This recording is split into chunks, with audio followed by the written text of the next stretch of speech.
बिहार में जारी सत्ता पलट की सियासत ने कांग्रेस की राह में कांटे बिछा दिए। कांग्रेस को सिर्फ बिहार में ही नहीं बल्कि दूसरे राज्यों में भी झटके लगने शुरू हो गए। कांग्रेस की हालत इतनी पस्त हो गई कि अखिलेश यादव ने अपनी तरफ से सीटों का ऐलान करके बता दिया कि यूपी में कांग्रेस 11 सीटों पर लड़ेगी। अखिलेश यादव का ये एक तरफा फैसला कांग्रेस को मंजूर नहीं और उसने अखिलेश यादव के प्रस्ताव को ठुकरा दिया। इतना ही नहीं, बंगाल में ममता बनर्जी ने भले ही 8 दिन का वक्त दिया, लेकिन उन्होंने राहुल गांधी की भारत जोड़ो न्याय यात्रा के सिलीगुड़ी में प्रवेश करने पर रोक दिया है। सहयोगी दलों के साथ सीटों को लेकर उलझी कांग्रेस को डीएमके ने कड़ी फटकार लगा दी। डीएमके ने साफ कह दिया कि कांग्रेस सिर्फ लोकसभा से अधिक सीटों के लिए ही पार्टी चला रही है। अखिलेश यादव ने घोषणा की कि कांग्रेस यूपी में 11 सीटों पर चुनाव लड़ेगी। हालांकि कांग्रेस नेतृत्व ने इस फॉर्मूले को नकार दिया।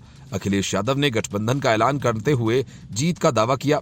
यूपी में कांग्रेस की यूनिट ने इस डील को नकारते हुए कहा कि यह निर्णय अखिलेश यादव का है, कांग्रेस पार्टी का नहीं। यूपी में सबसे ज्यादा 80 लोकसभा सीटें हैं। 2019 के लोकसभा चुनाव में बीजेपी ने 62 सीटें जीती थीं।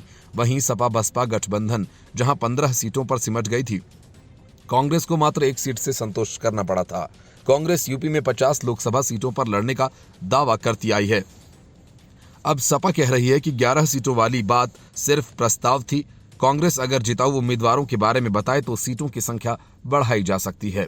तमिलनाडु में डीएमके ने कहा कि कांग्रेस सिर्फ लोकसभा चुनाव में अधिक सीटों के लिए पार्टी चला रही है। मंत्री राजा कन्नप्पन ने कहा कि कांग्रेस एक बड़ी पुरानी पार्टी है, लेकिन उसने अब अपनी ताकत खो दी है। उन्होंने पूछा कि केवल चुनाव लड़ने के लिए सीटें लेने का क्या फायदा है। उन्होंने कहा कि कांग्रेस इसलिए काम नहीं करती जनता का अच्छा हो, जब चुनाव आता है तो वो आ जाते हैं, लोगों के बीच ये सब काम नहीं करता। मंत्री डीएमके ने कहा कि भाजपा को हम देख लेंगे। इतना ही नहीं, आम आदमी पार्टी के प्रदेश अध्यक्ष सुशील गुप्ता ने साफ कह डाला कि विधानसभा चुनाव में पार्टी सभी 90 विधानसभा सीटों पर अपने उम्मीदवार उतारेगी। आम आदमी पार्टी कांग्रेस से हरियाणा की 3 लोकसभा सीटें मांग रही है।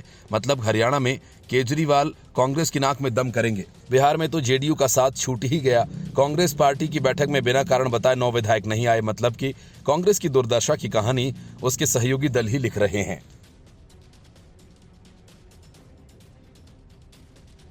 Bureau report, news of India.